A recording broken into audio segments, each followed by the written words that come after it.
It was really amazing to be able to be a part of the agency coming in 2020 during the pandemic and working in the mentoring coordinator role, and then being able to take all of those skills and my relationships with everyone and moving into the executive director role.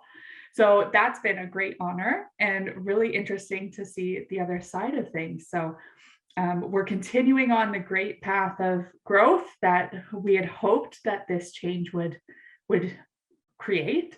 So that's really great in the first few months. Yeah, it's, I mean, again, worth mentioning that you have been with the organization as a coordinator and moving up to this executive director position. So you're very familiar with the situation in Muskoka and how things are working. So let's talk about 2021.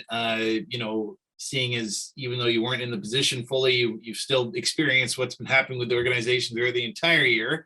How, and first of all, how were the benefits of 2021? What were the good things that came from this year?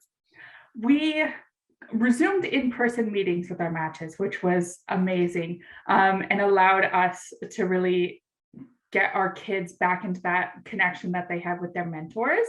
We also had a lot of success with virtual meetings. So a lot of kiddos maintained a great connection and learned some great skills by meeting with their mentors that way. And we launched our in-school mentoring program that was virtual this year, both last winter and this fall. So that's been great. And we've had great kind of partnerships with the schools in doing that. And they've been great supports for that. So those are some of our really big successes. We've served 46 children in 2021, which is great, and is an increase for us. So we're happy to be serving those kids who really need it. And how have fundraising efforts been for this year as well, Fallon, considering that things have been sort of shut down a bit? Yeah, we've had to get creative with our fundraisers, that's for sure, and do some things virtually. And one thing I've noticed, even within the last few months being in the ED role, is that we have this great support from our community. We have had some organizations doing their own fundraising efforts in helping us meet those goals, and that's been amazing and so wonderful considering the struggles that everyone is experiencing. And we've had a lot of fun doing Survivor Challenge fundraisers. We've had great teams come in for that and lots of great prizes. And of course, our matchmaker campaign was wonderful at the beginning of the year. And we had some great partnerships with that as well. What would you say, I guess, are some of the drawbacks that have been kind of hitting hard on the organization this year? Yeah, I would say not being able to be out in the community as much, of course, makes us sad and kind of reduces our ability to make that impact and make those fundraising dollars. Of course, we would like to be able to make a connection with the community face to face and really show them our impact that way. And I think, unfortunately, we've seen an increase in the children in Muskoka who do need our services and need that connection with an adult. So although that hasn't been a down for the agency, we do still have quite a few kiddos on our wait list who are really needing connection when it's really hard to find connection right now.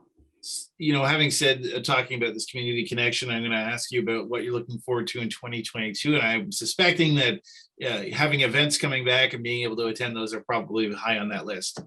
Yeah, absolutely. I had a little bit of a taste of getting back in the community with the Ballard Cranberry Festival. That was a lot of fun.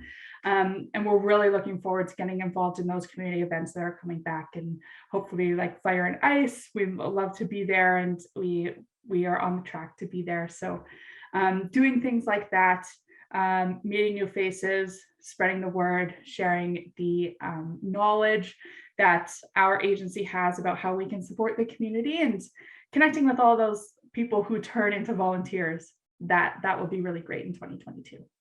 Fallon, for those people that may be looking at the end of this year, thinking about New Year's resolutions and thinking they want to add volunteer work or even a bit of charity to their list, how can they get in touch with you to discuss more about how they can help this organization?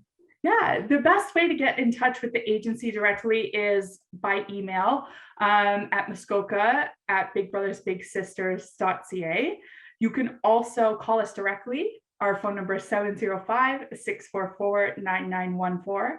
That will put you directly in touch with our mentoring coordinator, who has all the great information about volunteering. You can also learn a lot from our website at muskoka.bigbrothersbigsisters.ca. And that's actually where you can start your volunteer application. So if you're feeling ready to go or wanting us to connect with you to give you more information, you can start that way.